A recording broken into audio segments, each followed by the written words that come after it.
Hi, my name is Elika and I'm the director of PeerBuddies based in Santa Barbara, California. Today we're going to discuss a data collection procedure called whole interval time sampling. Whole interval time sampling requires the learner's response to be emitted throughout the entire interval for its presence to be scored.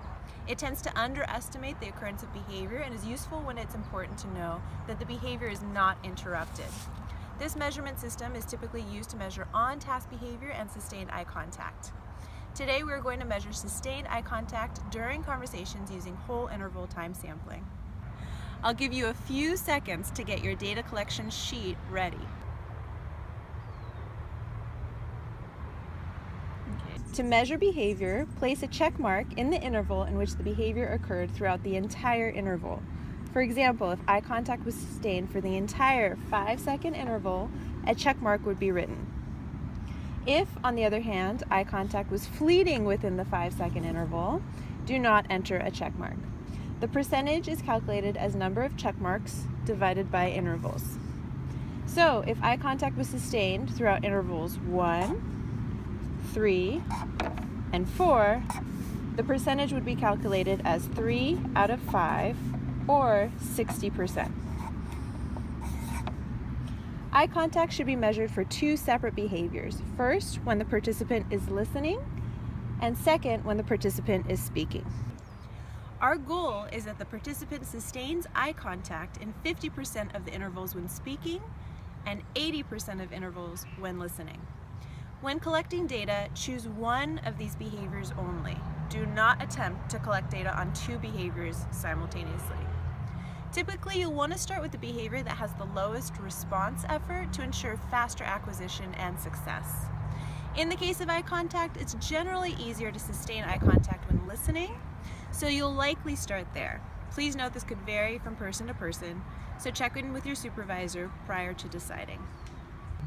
Today, we have two volunteers, Naomi and Emily, here to demonstrate what eye contact looks like.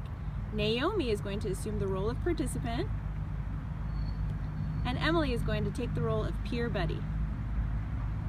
The idea is that Emily has already been trained by me, the facilitator, in how to help her buddy with eye contact. To keep things simple for the purpose of data collection, Emily is not going to use any prompts. We're simply going to observe Emily and Naomi interacting, and I'd like you to especially focus on Naomi's eye contact. In terms of timing the intervals, given our sessions are based in the community and we really emphasize naturalistic teaching and learning, the preferred method of timing is simply counting in your head. Given a third party, the facilitator, is collecting data, this should be relatively easy to do. Please collect data on a piece of paper using these same intervals for real-time practice. I'll give you a few seconds to get your data collection sheet ready.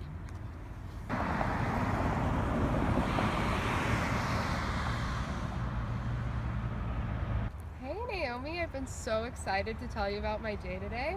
So I got up this morning really early because our dog was barking like crazy, and I went downstairs and she had found a mouse. So it was running around the house. I was chasing her, she was chasing the mouse, and finally we got it outside, but it was really crazy. So then I decided to just take her for a walk. I found a new dog park near my house. We got to meet some really cool new dogs. So let's compare our data. As you can see, Naomi sustained eye contact in intervals 1, 3, and 4.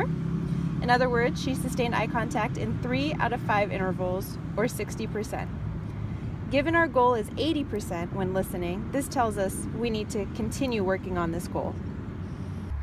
Okay, get out that data sheet because now we're going to see what eye contact when speaking looks like.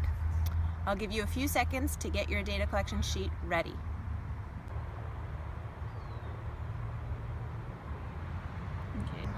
Last week I went on a really fun trip to the zoo with my mom and I got to see the giraffes, and that was really exciting because giraffes are my favorite animals. And then after that we got some ice cream. I got vanilla ice cream and my mom got chocolate ice cream, and that tasted really good.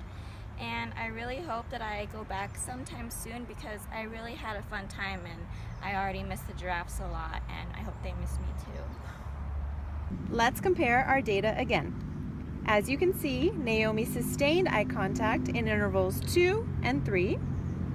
In other words, she sustained eye contact in 2 out of 5 intervals, or 40%. Given our goal is 50% when speaking, this tells us we need to continue to work on this goal. That concludes our whole interval time sampling demonstration. Thanks for watching!